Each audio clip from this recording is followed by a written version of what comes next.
আসসালামু আলাইকুম। হ্যালো এসএসসিয়ান, এই যে মাত্র 3 দিন 4 দিন আছে, একটু কথা শোনেন বাজান। ফার্স্ট পেপারটা যদি ফার্স্টে আছে তো সেকেন্ডটা নিয়ে পরে বলবো নে। আপাতত দেখেন তো, যদি একটু গুছানোর প্রস্তুতি থাকে মনে হয় না ঘাবড়ানোর কোনো কারণ আছে।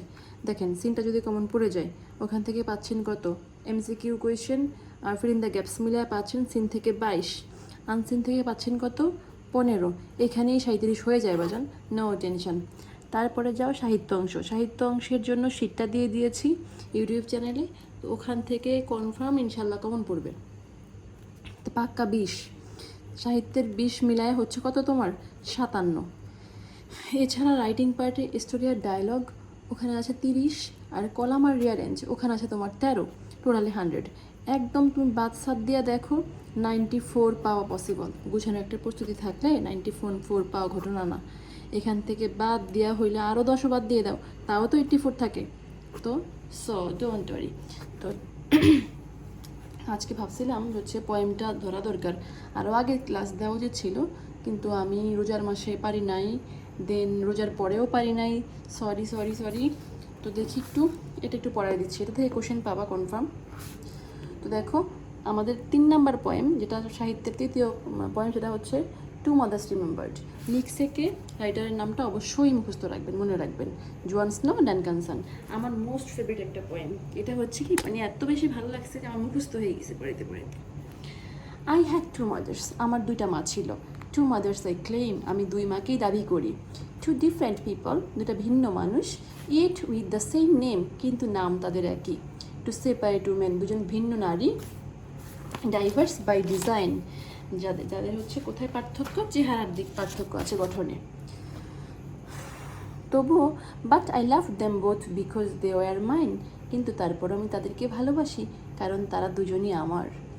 The first was the mother, প্রথমজন হচ্ছে সেই মা, হু ক্যারিড মি হিয়ার, যে আমাকে এখানে এনেছেন। গেভ বার্থ, জন্ম দিয়েছেন। অ্যান্ড নার্চার্ড, এবং লালন পালন করেছেন। অ্যান্ড লঞ্চড মাই ক্যারিয়ার, এবং আমার জীবন শুরু করে দিয়েছেন। She was the one whose features I bear, তিনি হচ্ছেন সেই জন যার মতো দেখতে আমি হয়েছি। Complete with the facial expression I wear, মৌখিক আমার যে চেহারার অবয়ব, সেই অভিব্যক্তিটা আমি তার থেকেই ধারণ করেছি। শি গেভ মি হার লাভ, সে আমাকে তার ভালোবাসা দিয়েছে। হুইচ ফলোজ মি ইট, যা আমাকে এখনও দেন। Along with the examples in life she set, তিনি আমার জীবনের দৃষ্টান্ত উদাহরণ সৃষ্টি করে দিয়েছেন। অ্যাজ আই গট ওল্ডার, যেমন আমি বড় হচ্ছি, বয়স হচ্ছে। শি সামহাউ ইয়াঙ্গার গ্রিউ, সে যেন ছোট হচ্ছে। And we would love as just mothers and daughters do, এবং আমরা হাসি যেভাবে মা আর মেয়ে হাসে। এখানে এই লাইনটা খেয়াল করেছো, আমি বড় হচ্ছি আর সামহাউ তিনি ছোট হচ্ছেন, মানে আমার বড় হয়েছে, আমি হচ্ছে ইন্ডিপেন্ডেন্ট হচ্ছি, আর মা বুড়ো হয়ে ছোট হয়ে গেছে, মানে মা এখন ডিপেন্ডেন্ট, মা এখন একা চলতে পারে না, একা খাইতে পারে না, এরকম। But then came the time, কিন্তু তারপরে সেই সময়টা আসলো। হার মাইন্ড ক্লাউডেড সো, তার মনটা মেঘাচ্ছন্ন হয়ে গেল। অ্যান্ড আই সেন্সড, এবং আমি বুঝতে পারলাম, that the mother I knew would soon go, যে মাটাকে আমি চিনি সে শীঘ্রই চলে যাবে। মা বুড়ো হচ্ছে একটা ভয়, আমার মা জানি কখন মারা যায়, এটা আর কি। So quickly she changed and turned into the other, তাই দ্রুতই সে বদলে গেল এবং অন্যদের মতো হয়ে গেল। A stranger who dressed in the clothes of my mother, কেউ একজন আগন্তুক যেন আমার মায়ের ড্রেস পরেছে। ও শি লুকড দ্য সেম, তাকে দেখতে একই রকম। At least at arm's length, কমপক্ষে মনে হচ্ছে যে 1 হাত দূর থেকে অন্তত একই রকম লাগে। But now she was the child, এবং সে কিন্তু এখন সে শিশু হয়েছে। And I was her strength, এবং আমি তার শক্তি হয়েছি। কথাটা কত সুন্দর, ভাবতে পারো, মা এখন ছোট হয়ে গেছে, শিশু হয়ে গেছে, আর আমি তার শক্তি হয়ে গেছি। We would come full circle, আমরা একটা পূর্ণ বৃত্তের মধ্যে আছি। উই উমেন 3, আমরা 3 নারী। মাই মাদার দ্য ফার্স্ট, আমার প্রথম মা। দ্য সেকেন্ড, দ্বিতীয় জন। অ্যান্ড মি, এবং আমি। এই লাইনটা থেকে তোমাকে কোয়েশ্চেন করবে, হাউ দেয়ার হ্যাজ 3 উমেন, এখানে 3 নারী কীভাবে। অথবা প্রশ্ন করবে যে how the 3 women are in a same circle বা ফুল সার্কেল, কীভাবে 3 নারী একটা পূর্ণ বৃত্তের মতো জীবন ব্যবস্থা কীভাবে হলো। And if my own children, এবং আমার সন্তানের ক্ষেত্রে should come to a day, যদি এমন দিন আসে, when a new mother comes, নতুন এক মায়ের আগমন ঘটবে। And the old goes away, পুরনো বা চলে যাবে। I would ask of them nothing that I didn't do, আমি তাদেরকে সেরকম কিছুই বলবো না যেটা আমি নিজে করি নাই। লাভ both your mothers as both have loved you. দুই মাকেই ভালোবেসো যেভাবে দুই মা তোমাকে ভালোবেসেছে। তাহলে এখানে লাইনটা খেয়াল করেছো? এই লাইনটা থেকে তোমাকে জিজ্ঞেস করবে যে তোমার প্রতি অ্যাডভাইসটা কী ছিল লেখকের। এই লাইনটা তোমাকে অ্যাডভাইস দিয়েছে যে তুমি তোমার দুই মাকেই ভালোবাসো যেভাবে দুই মা তোমাকে ভালোবাসছে। তুমি যখন ছোট ছিলা মা তোমাকে ভালোবাসছে না, আবার আমরা যখন বড় হয়ে গেছি, বড় অ্যাডাল্ট হয়ে গেছি, তখনই কি বুড়া মাটা আমাদেরকে ভালোবাসে না? বাসে, হ্যাঁ, অনেক বেশি ভালোবাসে।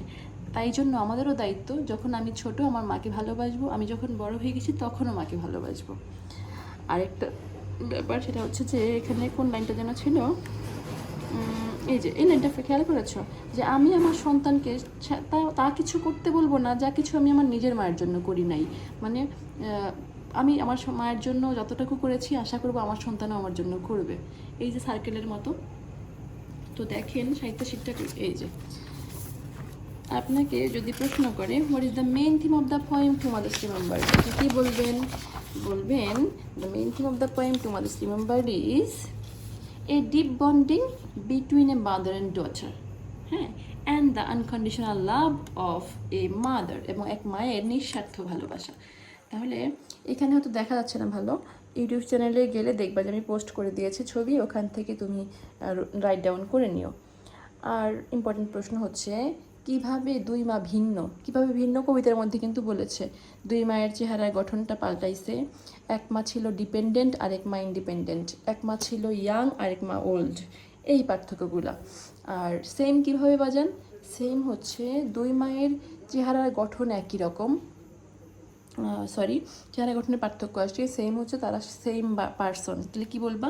First of all the two mothers are same person, they wore same dress, they have বা দে শেয়ার সেম নেম। এই কয়েকটা যুক্তি দেখাবা যে তারা এভাবে সেম। তারপরে যাও, এই যে অ্যাডভাইসের কোশ্চেনটা ইম্পর্টেন্ট। তবে এইদিকে এই যে last question, who are the three woman, এখানে তিন নারী কীভাবে, এটা গুছাই দিবা কীভাবে। আরেকটা হচ্ছে তিন নারী একই বৃত্তের মধ্যে আছে কীভাবে।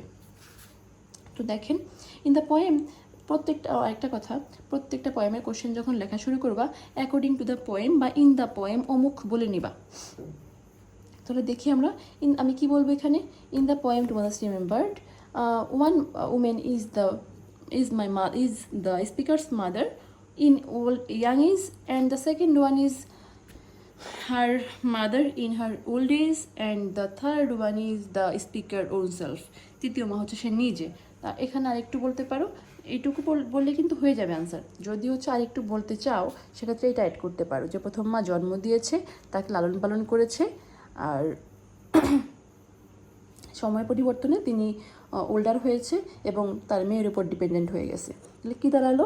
In the poem there has three women, the first one is the speaker, the second one is the speaker's mother in her young age, and third is also her mother in her old age. গেল তিনজনের কথা। তারপরে বলো, the first mother gave birth to the speaker and brought up her. Changing of time, she got older and became dependent on her daughter. Thus, they are three in a same circle. যতটুকু মনে থাকে, কোনো প্যারা নেওয়ার দরকার নেই। পড়ো, রিল্যাক্সে পড়ো, আরাম করে পড়ো, যে হচ্ছে বুঝে বুঝে পড়ো, প্রেশার নিয়ে না। যতটুকু পারো এই সময়টাতে, প্রেশার নেওয়ার দরকার নেই। ঠিকমতো ঘুমাও এই সময়ে, ঠিকমতো খাবার খাও, আর সুস্থ থাকার চেষ্টা করো বাবা, অসুস্থ হওয়া যাবে না। ওকে, ভালো এক্সাম দাও, দোয়া রইল। সাজেশনটা চ্যানেলে আছে তোমাদের জন্য, একদম মাত্র অল্প কয়টা দিয়ে সাজেশন করে দিছি শেষ সময়ের জন্য। আর হচ্ছে সাহিত্য পাঠের শীটটাও দেওয়া আছে। আল্লাহ হাফেজ।